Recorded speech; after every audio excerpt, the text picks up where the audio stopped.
പുറപ്പാടിൻ്റെ പുസ്തകത്തിൽ നിന്നുള്ള വായന. കർത്താവ് ഈജിപ്തിൽ വച്ച് മോശയോടും അഹ്റോനോടും അരുൾ ചെയ്തു, ഈ മാസം നിങ്ങൾക്ക് വർഷത്തിൻ്റെ ആദ്യ മാസമായിരിക്കണം.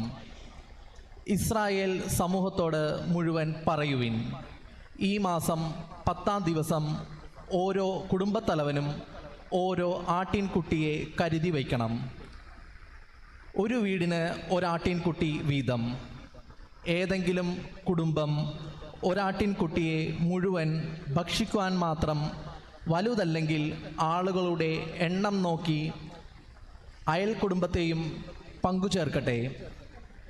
ഭക്ഷിക്കാനുള്ള കഴിവ് പരിഗണിച്ചു വേണം ഒരാടിനു വേണ്ട ആളുകളുടെ എണ്ണം നിശ്ചയിക്കാൻ.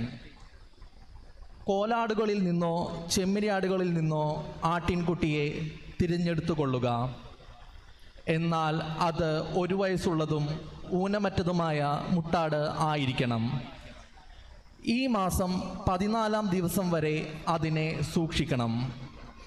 ഇസ്രായേൽ സമൂഹം മുഴുവൻ തങ്ങളുടെ ആട്ടിൻകുട്ടികളെ അന്ന് സന്ധ്യയ്ക്ക് കൊല്ലണം.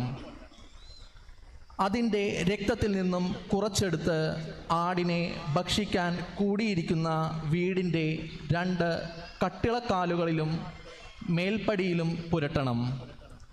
അവർ അതിൻ്റെ മാംസം തീയിൽ ചുട്ട് പുളിപ്പില്ലാത്ത അപ്പവും കയ്പുള്ള ഇലകളും കൂട്ടി അന്ന് രാത്രി ഭക്ഷിക്കണം.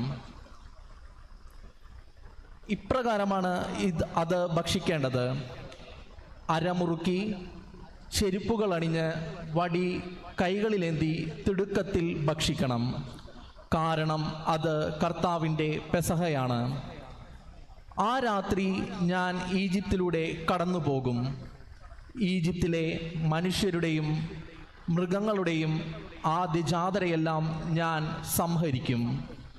ഈജിപ്തിലെ ദേവന്മാർക്കെല്ലാം എതിരായി ഞാൻ ശിക്ഷാവിധി നടത്തും. ഞാനാണ് കർത്താവ്.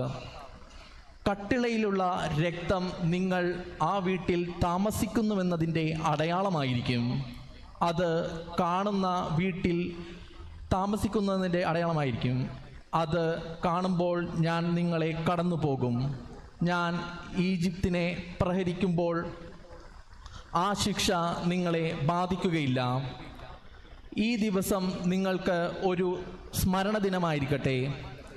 ഇത് തലമുറ തോറും കർത്താവിൻ്റെ തിരുനാളായി നിങ്ങൾ ആചരിക്കണം. ഇത് നിങ്ങൾക്ക് എന്നേക്കും ഒരു കൽപ്പനയായിരിക്കും. കർത്താവിൻ്റെ വചനം. ദൈവത്തിന് നന്ദി.